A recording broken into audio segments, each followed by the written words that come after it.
welcome to Eat Your Backyard, my YouTube channel where I talk about all kinds of things I'm into. Hey, look at that. There was a squirrel right there. Alright, squirrel.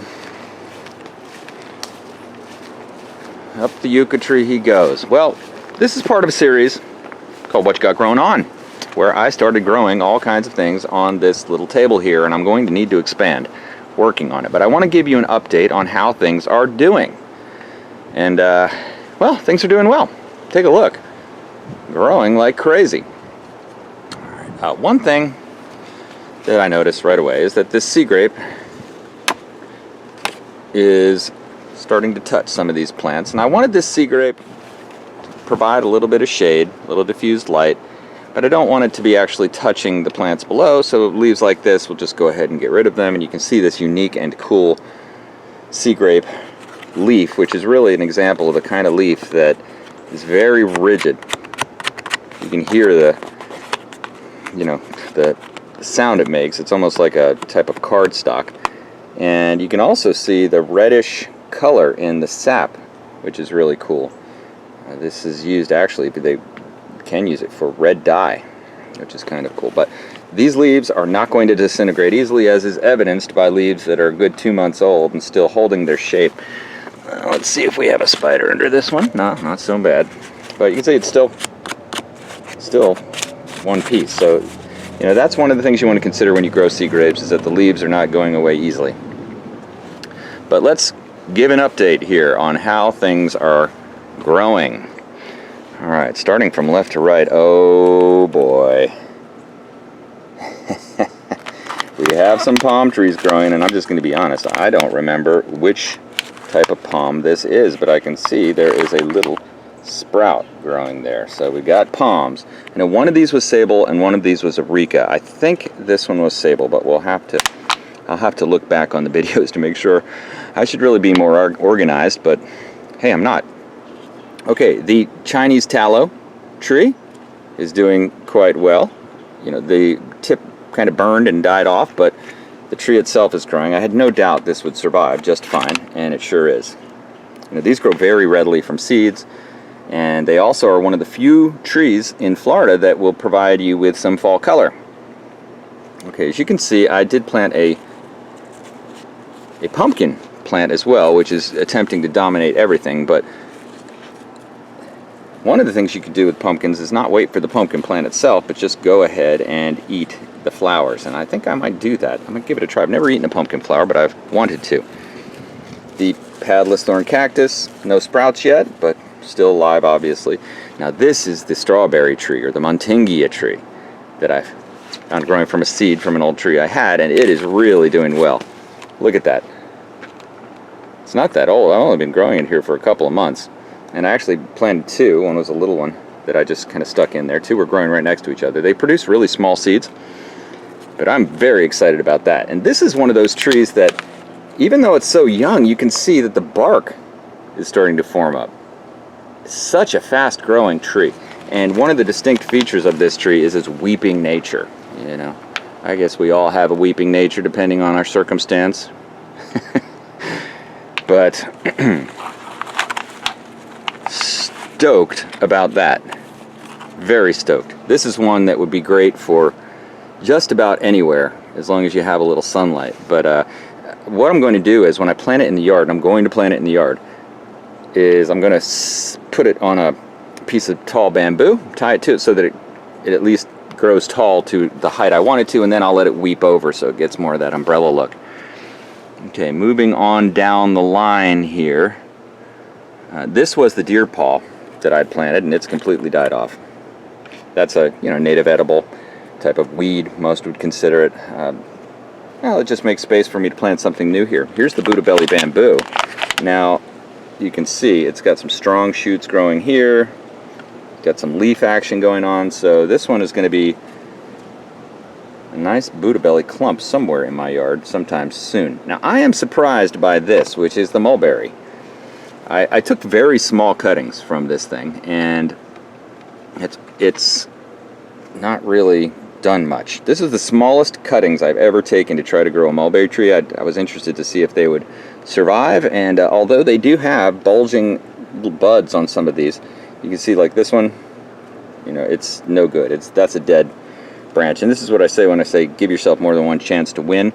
Even the mighty mulberry struggles when you get to a certain place with the cuttings, and I think having the cuttings be so small like this, I really didn't give it a chance, but I do believe, I still have faith that these are going to, I've got lizards jumping all around me, that this is going to take off. Now, of course, the Dracaena, I've got 5 kinds of Dracaena here. They're all doing well. They did well from the moment they were planted, and they're still doing well. So, just really solid. Those are going to make some nice potted plants on my deck.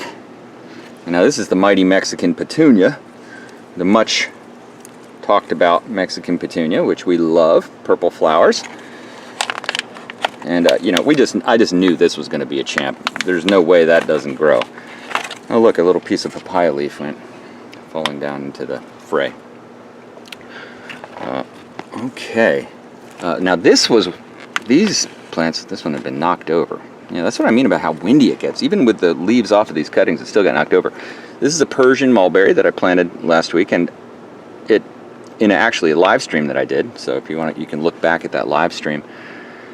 I planted larger cuttings of the ever-bearing mulberry, and then I also planted this Persian mulberry, which was cuttings from a neighbor who allowed me to take some cuttings.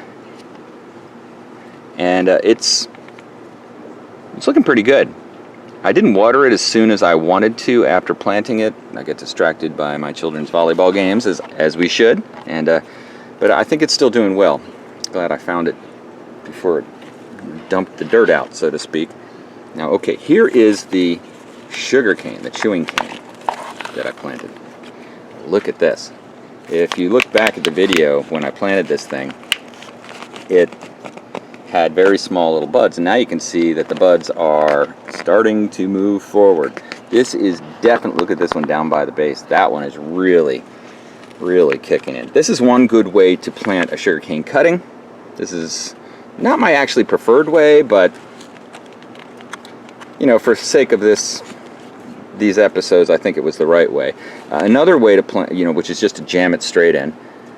Another way is to just cut it right about here and then lay it under the ground. That, if you want to get a more vigorous growth, that's what I would do every time. But yeah, we're gonna have chewing cane in no time. Now, ooh, this is exciting.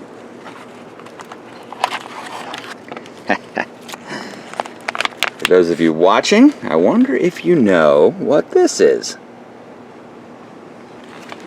Starfruit. This was one that I planted in an earlier video, of course, and it was picking a starfruit from that tree right there and putting it into this pot, and I put a number of seeds, probably I think it was 5 seeds, and I can see we have 1, 2 trees growing, and here's a little, this one just emerging. That one's getting ready to poke up through, and I'll wager that we're going to probably have at least 1 more sprout here before we're done. But yeah, carambola, just one of the easiest trees to grow.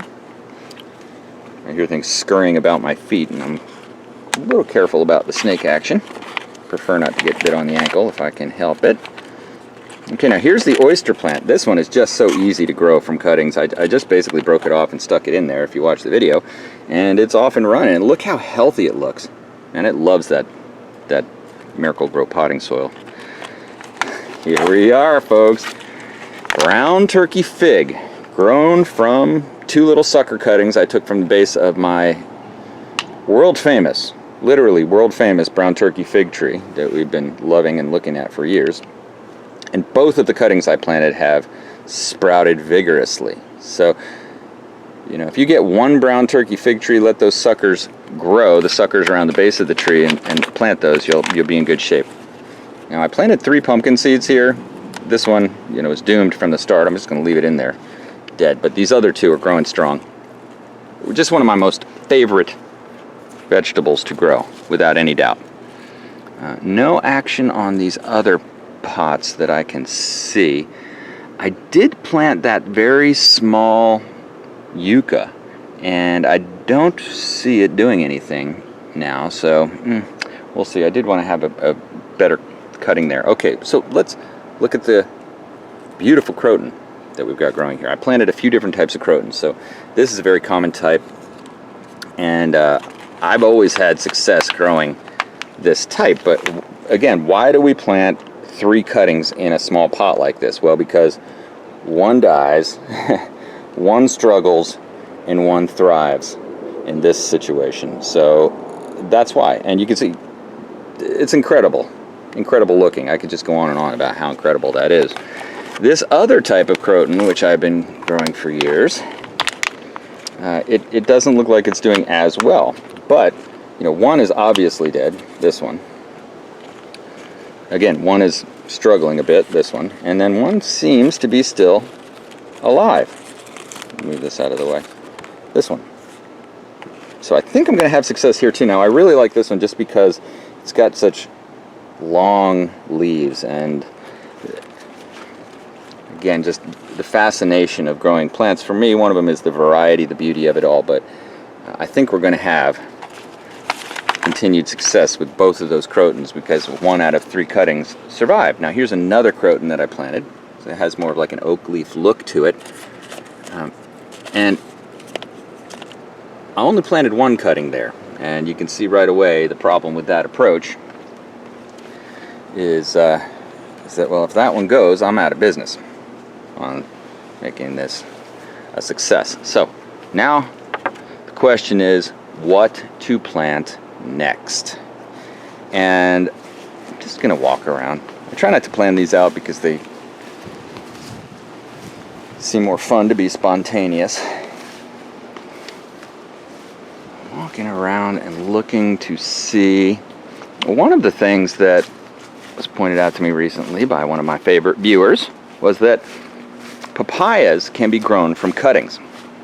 Now, this is something I was wondering. This is something that I have never tried and didn't think was possible, but I am assured it is. And again, trying not to get bitten by a snake, but look at this little cutting. Okay.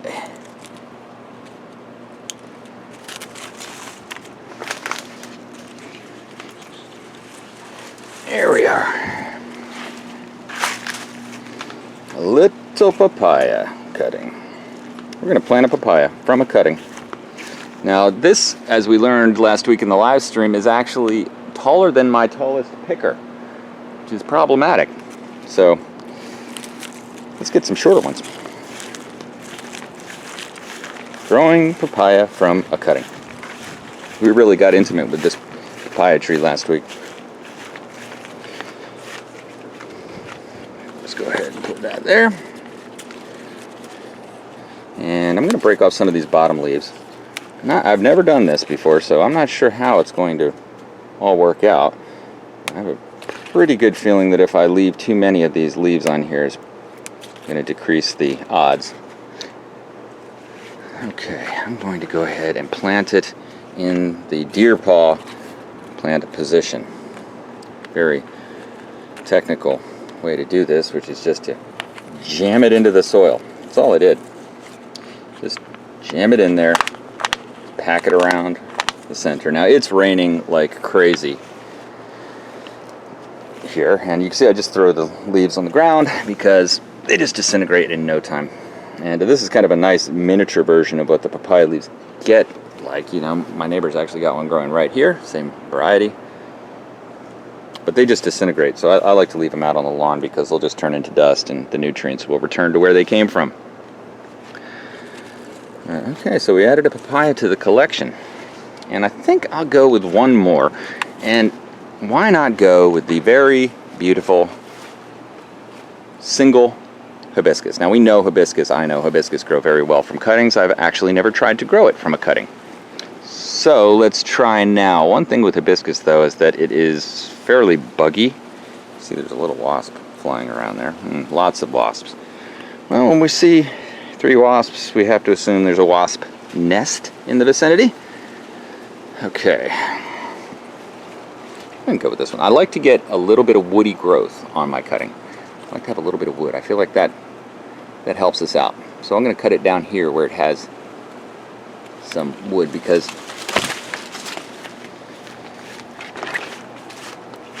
you can see that there's even little root dots, as I call them, ready to come out at the base. It wasn't the cleanest cutting, but it'll work. Again, just going to snap off the leaves. Do some cutting. And I'm going to plant that one way back into the forest. I don't think it's going to need much, so I'm just going to grow it right here. And on this one, I am going to give it, you can see, these leaves are knocking it around. Don't want that. Go ahead and remove a leaf or two. I think I'll grab one more. I practice what I'm preaching here. I'm going to try some more. I'm going to get some little cuttings here. I'd like to take one that's not out in the front. Now, hibiscus, little known fact, perhaps, is that they are edible. The flowers are edible. Okay, that one looks pretty good. Nah, but I already kind of injured it, so I'll just trim it. Here we go.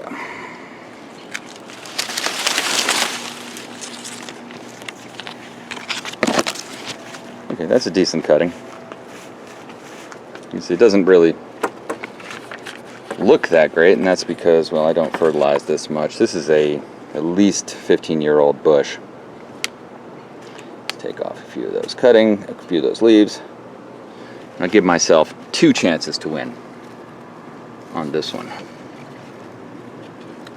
And when I plant multiple cuttings, one of the things I like to do is to make sure they're at least a little bit far apart, so that if they do both go, I can separate them without damaging the roots too much. So I'll give 2 chances to win there. So there we have it. In this episode of What You Got Growing On, we've added 2 things to the collection, which is the papaya from a cutting and the hibiscus, the single red hibiscus. Okay, so that's what we've got now. We continue to add. Look at the variety here in just a short amount of time. So many things to grow, but most of them are doing quite well, which I'm quite pleased about. So hey, if you like these kinds of videos, please subscribe. Please hit the like button. That always helps me. If you want to support the channel, just go ahead and click on the links. Actually, if you just click on the Amazon links, if you get anything at Amazon, it supports the channel, whether it's the thing that I'm pointing to or not. So that's a nice way to do it. Always appreciate that. Leave me some comments. Let me know what you think. Go ahead and stay tuned for live streams. Planning on doing one this weekend, and well, almost every weekend, just because I have enjoyed it so much. This is a great time of the year to grow things in Florida, because as it gets a little cooler, and it's already started to get a little cooler, it also starts to rain this time of year, October, quite frequently. It gets very windy, but a terrific time to escape the sweltering furnace-like heat of Florida and have a window to grow things in a more gentle environment. So this is kind of like our happy time for growing things. Okay, thanks for watching. Eat your backyard.